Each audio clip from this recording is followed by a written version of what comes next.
और ए के सिंह और आज फिर हम अपने BLIS 09/111 एन को देखेंगे, जो कि आपके सेकंड ईयर में नई किताब है, यानी कि एक तरह से नया बुक का नाम है, जिसका नाम क्या है, सूचना एवं संचार प्रौद्योगिकी नेटवर्क के बारे में जानेंगे।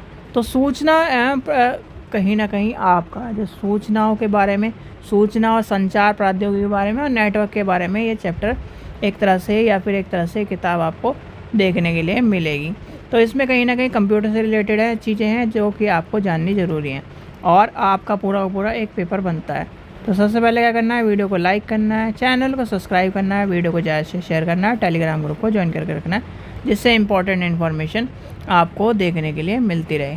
तो आपका क्या है, यानी कि यूनिट नंबर 1 आ जाती है, लेसन नंबर आपका 1 आता है और नाम क्या है, नेटवर्क एवं नेटवर्किंग की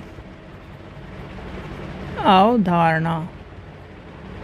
ठीक है, तो ये आपको देखने के लिए नेटवर्क एवं नेटवर्किंग की अवधारणा, यानी कि network and concept of networking. अब नेटवर्क की बात करें तो नेटवर्क है क्या, यानी कि अगर आपसे कोई पूछने लगे जी नेटवर्क है क्या, सबसे पहला प्रश्न ही यही आएगा कि नेटवर्क है क्या, नेटवर्क किस चीज़ को कहते हैं, नेटवर्क है क्या। देखो, व्यापक शब्दों में नेटवर्क क्या है, 2 या 2 से अधिक कंप्यूटरों के बीच में सूचनाओं का इलेक्ट्रॉनिक हस्तांतरण कहीं ना कहीं, या फिर एक तरह से संबंध, यानी कि और एक तरह से जुड़ाव, तो कहीं ना कहीं वो क्या कहलाता है, नेटवर्क कहलाता है। क्या कहलाता है, नेटवर्क कहलाता है। नेटवर्क आज की यानी कि कारोबारी दुनिया में एक कहीं ना कहीं हिस्से के रूप में, एक कहें अभिन्न अंग के रूप में, और कहीं ना कहीं आज का जो नीड है या फिर आज की ज़रूरतों के रूप में जाना जाता है। नेटवर्क के बिना कहीं ना कहीं आज के टाइम में, आज के युग में औद्योगिक क्रांति और बैंकिंग, स्कूल, कार्यालय, पुस्तकालय, ये कोई भी चीज़ कहीं ना कहीं नेटवर्क के बिना आपको देखने के लिए नहीं मिलेगी। पहले क्या था, पहले नेटवर्क प्रौद्योगिकी से नहीं जुड़ा हुआ था। नेटवर्क ज़रूर थे, जैसे कि आपके क्या है, स्पीड पोस्ट के नेटवर्क थे, तार के नेटवर्क थे, कहीं ना कहीं सूचनाओं के नेटवर्क थे। सूचनाओं के नेटवर्क क्या थे, यानी कि यानी कि जैसे अंग्रेज़ों ने करा था, क्या करा था, एक कॉलोनी बसा ली थी, या एक तरह से एंडिंग पॉइंट या फिर स्टार्टिंग पॉइंट बना लिया था, या फिर एक तरह से ये मान लीजिए एरिया डिवाइड कर लिया था कि इतने एरिया तक क्या है, ये आदमी रहेगा पोस्ट देने के लिए, इन्फॉर्मेशन देने के लिए, इतने एरिया तक ये इन्फॉर्मेशन देने के लिए, इतने एरिया तक। जैसे आपने चीन की दीवार देखी, तो चीन की दीवार में आपने जो वो कॉलम दिखाई देते हैं ना, उस कॉलम में कहीं ना कहीं कहा जाता है कि जो बैटल के लिए, यानी कि लड़ाई के टाइम पर, उसमें 2 से 3 आदमी रहते थे हर उसमें, एक चैम्बर टाइप में। और पहले यानी कि यहाँ से स्टार्टिंग पॉइंट होती है, यहाँ से इन्फॉर्मेशन गई तो पहला चैम्बर में गई, पहले चैम्बर में से ये 2 आदमी यहाँ रुक जाएंगे, एक आदमी जहाँ भाग के जाएगा दूसरे चैम्बर में, फिर दूसरा क्या है, इस तरह से चल जाती थी और फिर वापस इसी तरह से आ जाते थे। तो इसी तरह से कहीं ना कहीं नेटवर्क पहले भी थे और अब भी आपको देखने के लिए मिलते हैं। अब नेटवर्क की, यानी कि नेटवर्क क्या है, मानव निर्मित नेटवर्क की बात लेके चलें, यानी मानव निर्मित नेटवर्क का उदाहरण लेके चलें, जैसे रेल प्रणाली के चीज़ें आती हैं, आपकी स्विचिंग सिस्टम आता है, और कहीं ना कहीं जो चीज़ें आपकी यानी प्रोटोकॉल है, तो ये आपको पता होना चाहिए। तो नेटवर्क कहीं ना कहीं आपके इस चीज़ को ध्यान में रखते हुए बने हुए हैं और इसी चीज़ का यूज़ करने के लिए आपको पता होना चाहिए।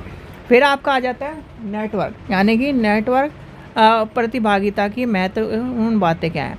नेटवर्क जो है कहीं ना कहीं आपको एक तरह से संगठन से जोड़ने के लिए, आपसी यानी कि आपको आपसी व्यक्तियों से जोड़ने के लिए, आपको एक तरह से संबंधित चीज़ों से आपको जोड़ने के लिए, सूचना से जोड़ने के लिए, संगठन से जोड़ने के लिए कहीं ना कहीं नेटवर्क का आपको उपयोग करना है। और संगठनों की अपनी नीति, उद्देश्य, संचालन, नियमों को समझने के लिए, आम सहमति के लिए, और कहीं ना कहीं हमें चीज़ों को संतुलित करने के लिए आपका क्या है, नेटवर्क का ज़रूरी है। सभी सदस्य जो हैं चीज़ें हैं और संगठित चीज़ें हैं वो आपको नेटवर्क से जुड़ी हुई मिलेगी। ठीक है, तो ये आपको पता होना चाहिए। भाग लेने यानी किसी भी चीज़ में भाग लेने के लिए आज के युग में कहीं ना कहीं नेटवर्क की ज़रूरत। और जितनी भी चीज़ें हैं हम क्या कर रहे हैं, सूचना पर आधारित हैं, यानी कि इन्फॉर्मेशन पर लेके चलते हैं। अगर इन्फॉर्मेशन नहीं होगी तो कहीं ना कहीं हम किसी चीज़ को नहीं जान पाएंगे। आप मान के चलिए आपका पेपर है, आपको इन्फॉर्मेशन कहाँ से मिली? राष्ट्रीय टंडन की साइट से मिली, इग्नू की साइट से मिली, उत्तराखंड ओपन यूनिवर्सिटी की साइट से मिली। भाई आपको पता है सूचना मिली जी प्रौद्योगिकी की वजह से, यानी इंटरनेट की वजह से, एक सूचना यानी कि नेटवर्क की वजह से कि आपका पेपर इस तारीख को स्टार्ट होने हैं, तो ये आपको कहीं ना कहीं बताएगा। ठीक है, फिर आता है इसमें क्या आता है, दूरसंचार। भाई दूरसंचार क्या है, यानी कि संसाधनों के प्रेषण और प्राप्त करने की जो प्रक्रिया है संचार कहलाता है। और हाल ही में कहीं ना कहीं यानी कुछ वर्षों में प्रौद्योगिकी के विकास की भारी प्रगति के कारण और आजकल हम क्या करते हैं, दूरसंचार के रूप में जानते हैं। देखो दूरसंचार आपका क्या है, यानी कि दूर से, जब दूर बैठा, सीधे सीधे छोटे अक्षरों में लेके चलो, दूर संचार। दूर संचार का मतलब है यानी कि दूर से बैठा हुआ आदमी से हम क्या कर पा रहे हैं, संचार कर पा रहे हैं, संचार से चीज़ों को लेके चल पा रहे हैं। जैसे आपका क्या है, टेलीफोन, तार, रेडियो। तार मतलब जैसे क्या है, एक तरह से तार क्या होता था, यानी कि एक तरह से जल्दी इन्फॉर्मेशन पहुंचाने के लिए तार का यूज़ होता है। फिर आते रेडियो, टेलीविज़न, ये आपके क्या है। और आज के युग में क्या है, कंप्यूटर, जो कि क्या करता है, दूर संचार के अंतर्गत आपको मिलता है। दूर संचार में टेलीग्राफी के अधिनियम, यानी कि ये ध्यान रखना आपका, टेलीग्राफ के आविष्कार